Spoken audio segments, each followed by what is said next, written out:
तो आज 5 तारीख को तो अर्नब को जमानत नहीं मिली। अब उन्हें जमानत कब मिलती है ये देखने वाली बात होगी, और वे कब जमानत मिलने के बाद भी कब छूट पाते हैं और कब अपने स्टूडियो और ऑफिस जा सकते हैं ताकि वे और अपनी बारूदी बातें कर सकें। अब अर्नब के सामने बहुत सारे मामले हैं कि वे किस तरह निपटेंगे। उनके वकीलों की पूरी फौज है जो मुंबई हाई कोर्ट में लगी हुई है। उनके साथ वकीलों की एक बड़ी फौज है जो दिल्ली में सुप्रीम कोर्ट में लगी हुई है, जिसमें बड़े से बड़े वकील हैं। हरीश साल्वे जैसे वकील भी उनके साथ हैं और पैसे की कोई कमी वहाँ नहीं है, इसलिए उनके लिए लड़ाई लड़ना बहुत कठिन नहीं है। लेकिन जमानत नहीं हो पाना, आज जमानत नहीं हो पाना, इस बात का सबूत है कि भारतीय न्याय व्यवस्था में एकदम अंधेर नगरी नहीं चल रही है कि कोई व्यक्ति कुछ भी करे और छुट्टा रहे। कभी न कभी तो उसे न्यायालय की शरण में आना ही पड़ेगा। न्याय का शिकंजा कभी न कभी तो उस पर पड़ेगा ही, और खास करके उस व्यक्ति पर जो दूसरों पर दोषारोपण करने में कभी पीछे नहीं रुकता, जिसके बारे में सुप्रीम कोर्ट तक, जिसकी पत्रकारिता के बारे में सुप्रीम कोर्ट तक बयान दे चुका है कि पत्रकारिता किस तरह की जानी चाहिए। बगैर नाम लिए हाई कोर्ट भी जिसके बारे में कह चुका है कि पत्रकारिता के मानदंडों का पालन होना चाहिए। लेकिन वह व्यक्ति बदलने के लिए तैयार नहीं है और वो चाहता है कि सारी दुनिया उसके लिए बदले। वो चाहता है कि वो सुशांत सिंह राजपूत के बहाने कुछ खास लोगों पर हमला करे और ये साबित करे कि सुशांत सिंह राजपूत की आत्महत्या नहीं बल्कि हत्या थी और उसमें ये लोग शामिल थे। जबकि दो आत्महत्याओं में सुसाइड नोट में नाम लिखा जाने के बाद वो समझते हैं कि उनका कोई कुछ उखाड़ नहीं सकता, कोई बिगाड़ नहीं सकता। तो जो व्यक्ति विधानसभा का सम्मान न करता हो, जो व्यक्ति हाईकोर्ट का सम्मान न करे, जो व्यक्ति सुप्रीम कोर्ट की बातों का सम्मान न करे, उस व्यक्ति से आप क्या आशा करते हैं कि वो देश की जनता की बात सुनेगा या वो अपने हितों का संसाधन करेगा? वो अपने हितों के लिए फर्जी टीआरपी के कांड भी बनाएगा, अपने निजी फायदे के लिए वो सारे गठजोड़ करेगा जो उसके लिए निजी फायदे में हैं।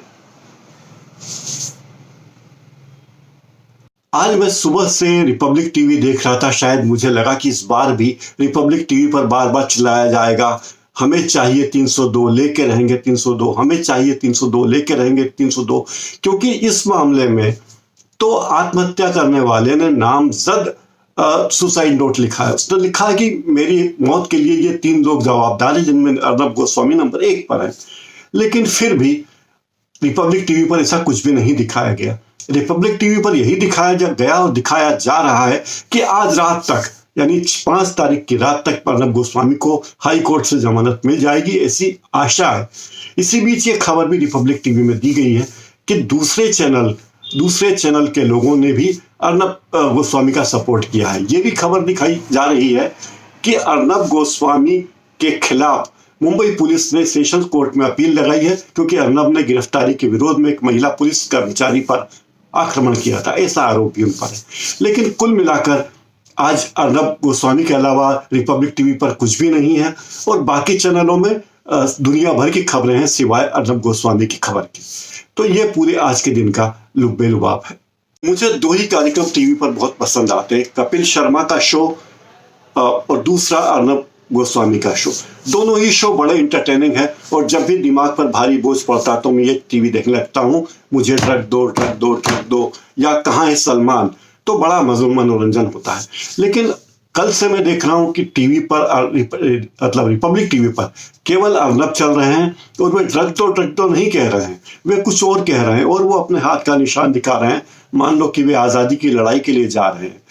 ये पूरे तौर पर शिफ्ट कर दिया गया है दावा। ये कहा जा रहा है कि अर्नब गोस्वामी की गिरफ्तारी लोकतंत्र पर भारी प्रहार है, प्रेस की आज़ादी पर प्रहार है और अब ये इतने बुरे दिन देखने पड़ रहे हैं और ये ऐतिहासिक घटना है।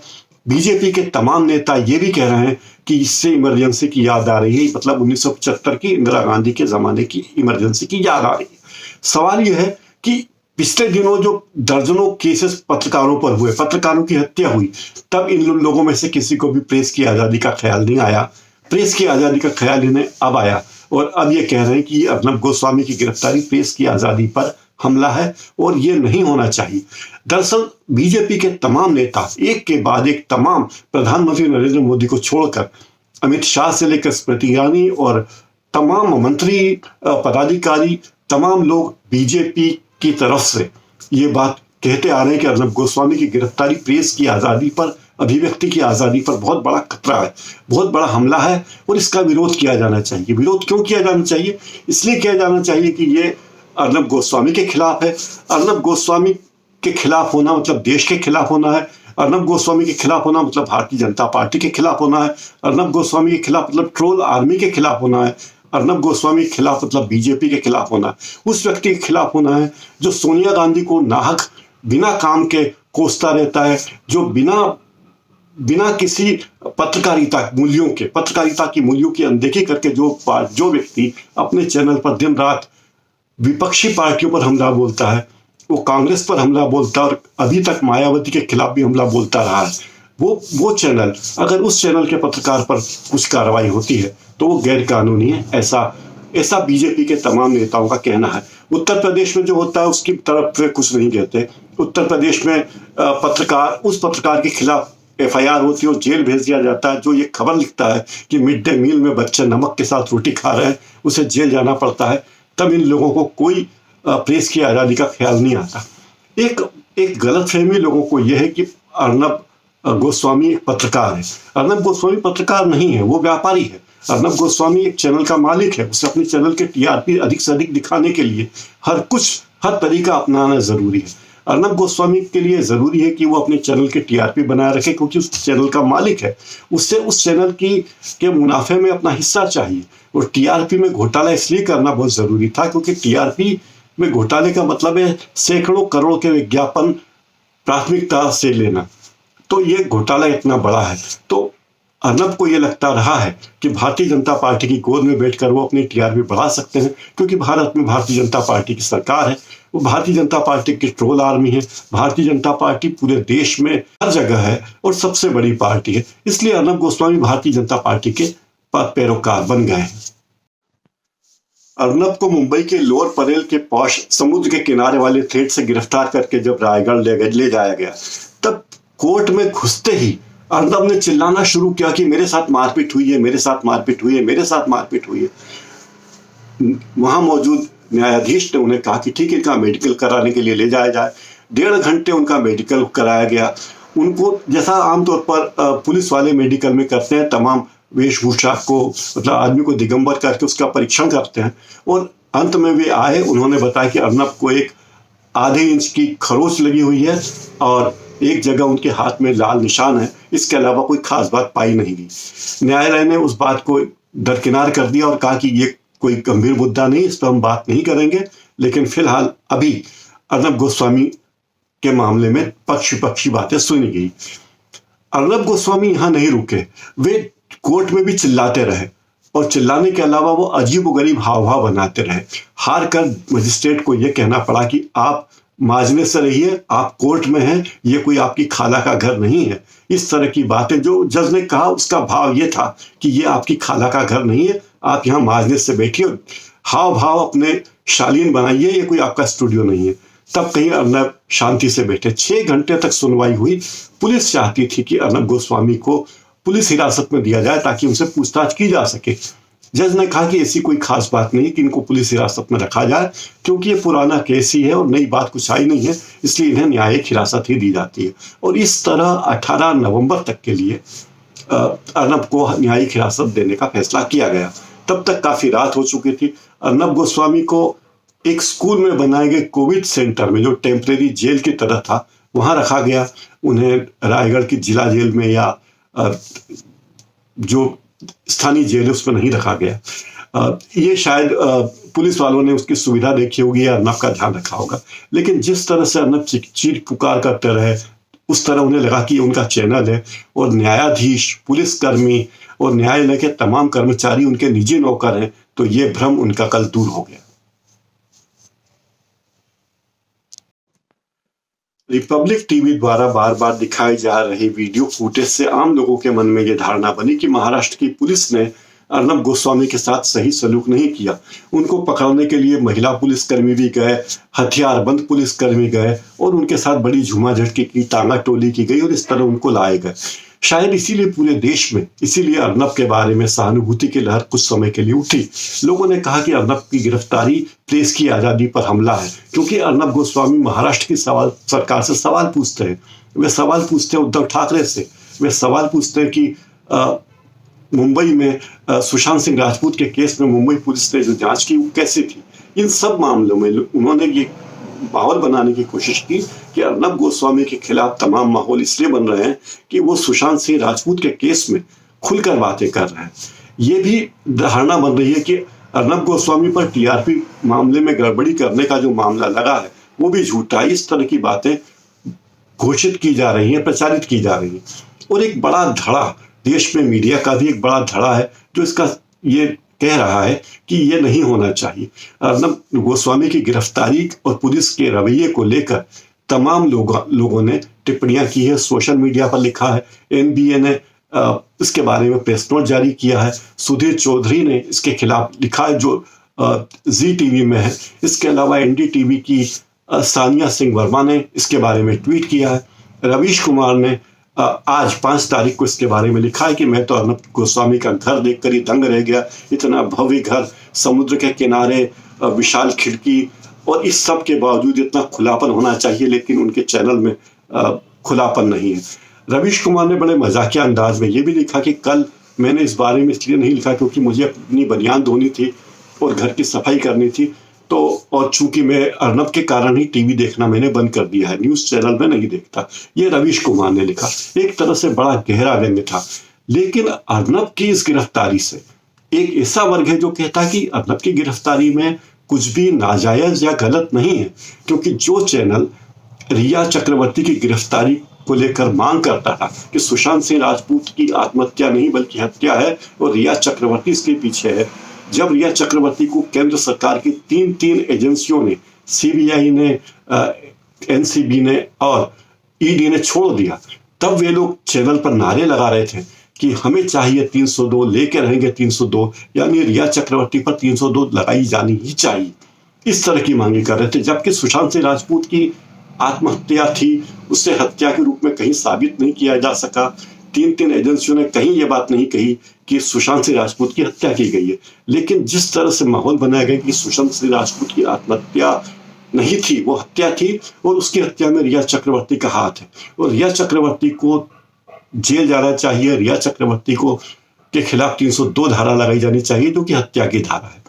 अब जब अर्नब गोस्वामी खुद एक मामले में फंसे हैं जहां आत्महत्या करने वाले ने अपने सुसाइड नोट में लिखा है कि मेरी आत्महत्या के लिए ये 3 लोग जवाबदार हैं, उसमें सबसे ऊपर अर्नब गोस्वामी का नाम, तब मुझे लगा कि शायद आज ये चैनल वाले, रिपब्लिक चैनल वाले और आर भारत वाले ये बात कहेंगे कि हमें चाहिए 302, लेके रहेंगे 302। सुशांत सिंह राजपूत के वक्त हमने मांग की थी, लेकिन अब तो जरूर ये मांग उठनी चाहिए, क्योंकि अब तो आत्महत्या करने वाले की चिट्ठी भी सोशल मीडिया पर और सब जगह आ चुकी है, तो अब तो ये मांग उठनी चाहिए।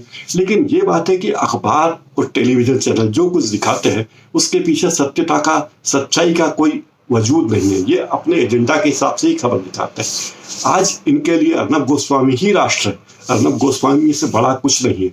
अर्नब गोस्वामी की गिरफ्तारी की खबर, और अगर छूट गए तो अर्नब गोस्वामी के छूटने की खबर अमेरिका के राष्ट्रपति के चुनाव में राष्ट्रपति के फैसले से बड़ी है।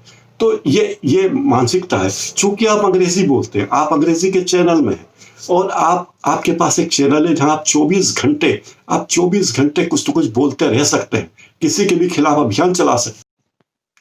अर्नब गोस्वामी इस देश के सबसे बड़े स्वयंभू संपादक हैं, वे सबसे बड़े स्वयंभू बुद्धिजीवी हैं, वे सबसे बड़े स्वयंभू सत्तारूढ़ पार्टी के झंडाबरदार हैं, और उन्हें लगता है कि बाकी सब लोग उनके सामने कीड़े मकोड़े हैं। दूसरे चैनल वालों को वो पत्रकार नहीं मानते, अखबारों के पत्रकारों को वो पत्रकार नहीं मानते। उन्हें लगता है कि वे जो कुछ हैं वे ही हैं, उनका कोई सिरा नहीं है, ना कोई अंत है, ना कोई शुरुआत है। ये पूरी दुनिया में केवल 2 ही वर्ग हैं, एक है जो अर्नब गोस्वामी को महान मानता है और दूसरा जो अर्नब गोस्वामी को नहीं जानता। इसके अलावा दुनिया में कोई बात नहीं। ये अर्नब गोस्वामी की अपने बारे में धारणा है, और जिस तरह उनका चैनल चलता है पूरे समय अर्नब गोस्वामी ही अर्नब गोस्वामी होते हैं। अर्नब गोस्वामी के अलावा उस चैनल में कोई नहीं है। मेरे ख्याल से आप में से किसी को भी अर्नब गोस्वामी के चैनल के 4 पत्रकारों के नाम याद नहीं होंगे, लेकिन एबीपी न्यूज़, आज तक या जी टीवी के साथ ऐसा नहीं है। तो लेकिन अर्नब गोस्वामी को लगता है कि चैनल उन्होंने अपने मुनाफे के लिए निकाला, अपनी प्रतिष्ठा के लिए निकाला, और कई लोग इस चैनल को छोड़ के गए हैं। उन्होंने चैनल को छोड़ते वक्त जो सोशल मीडिया में अपने इस्तीफे शेयर किए हैं, वे कभी पढ़ने का मौका मिले तो ज़रूर पढ़िए। आपको पता चलेगा कि किस तरह का बर्ताव वे अपने पत्रकारों के साथ करते हैं और करते रहे हैं। आईपीसी की धारा 306 के तहत आत्महत्या के लिए उकसाने के मामले में किसी भी व्यक्ति को 10 साल तक की सजा अधिकतम हो सकती है। एक बार अगर सजा घोषित की गई तो उच्च न्यायालय में इसके खिलाफ अपील की जा सकती है, उसके बाद सर्वोच्च न्यायालय भी है, और फिर अगर सजा होती भी है तो सजा पाने के बाद आदमी जमानत पर भी छूट जाता है। तो ऐसा नहीं कि ये कोई आदि और अंत है, लेकिन एक बात तय है कि कानून के पालन की बात अगर आप करते हैं तो आप पढ़े लिखे लोगों को सबसे पहले चाहिए कि वे कानून का पालन करें। अगर वे ही कानून का पालन नहीं करेंगे तो कौन पालन करेगा। अर्नब गोस्वामी के बारे में दूसरे किसी चैनल ने कोई खबर प्रमुखता से नहीं चलाई सिवाय रिपब्लिक और आर भारत के। दूसरे चैनल वालों ने अर्नब गोस्वामी की गिरफ्तारी को कोई भाव नहीं दिया, कोई महत्व नहीं दिया। उन्हें लगा कि ये कोई बहुत बड़ी खबर नहीं है, दुनिया में बहुत बड़ी बड़ी खबरें हो रही है। अमेरिका में राष्ट्रपति चुनाव की मतगणना चल रही है, कुछ देर में तय होगा कि अमेरिका का राष्ट्रपति कौन बनेगा, ट्रंप ही रहेंगे या जो बाइडन बनेंगे, और बड़ी कश्मकश की टक्कर है। सारे चैनल वहां रुके हैं। अखबारों ने भी आज बहुत ज्यादा तवज्जो अर्नब गोस्वामी को नहीं दी। हाँ, मुंबई के अखबारों ने जरूर इस खबर को प्रमुखता दी है। एक झलक ये भी देख लीजिए।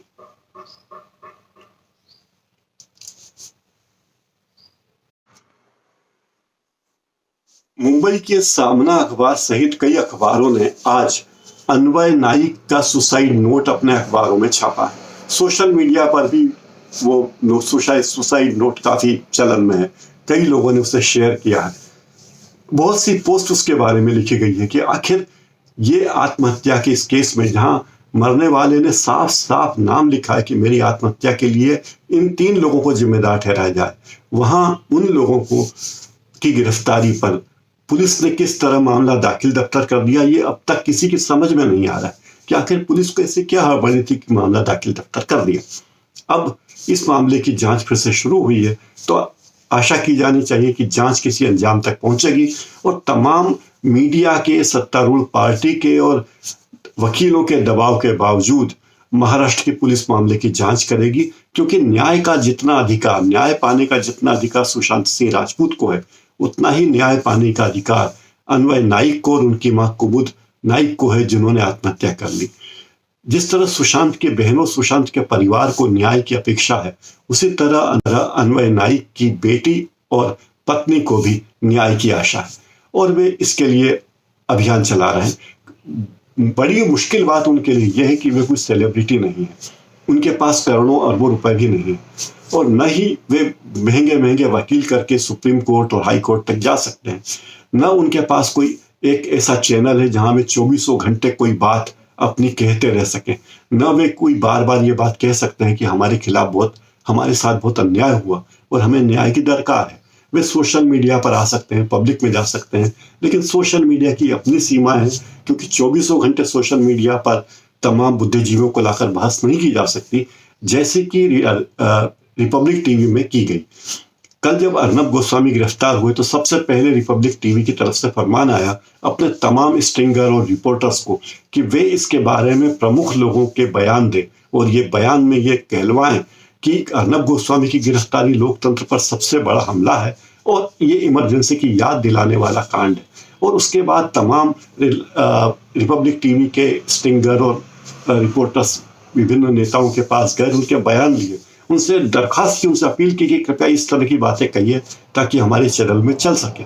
और अधिकांश नेताओं ने उन रिपोर्टरों को ओबलाइज किया।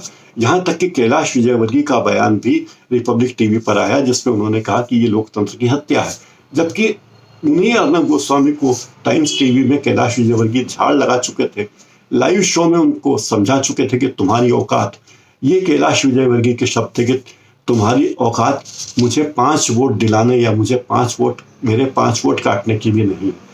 उन्हीं कैलाश विजयवर्गीय की बाइट अर्नब गोस्वामी का चैनल बार बार दिखा रहा था। तो ये एक स्ट्रेटेजी है, चूंकि अर्नब गोस्वामी के पास तमाम हथियार हैं, तमाम साधन है, वे चाहे जो कर सकते हैं, तो उन्होंने किया। रिपब्लिक टीवी पर हर बात ऐसे दिखाई जा रही है मानो कि वो बड़ी भारी जीत अर्नब गोस्वामी की हो गई। जैसे अर्नब गोस्वामी को लेकर जब मेडिकल के लिए ले जाया गया तो ये कहा गया कि देखिए अर्नब गोस्वामी के साथ कितना नाइंसाफी हुई, और अब न्यायालय ने उनके साथ, अदालत ने उनके साथ न्याय किया।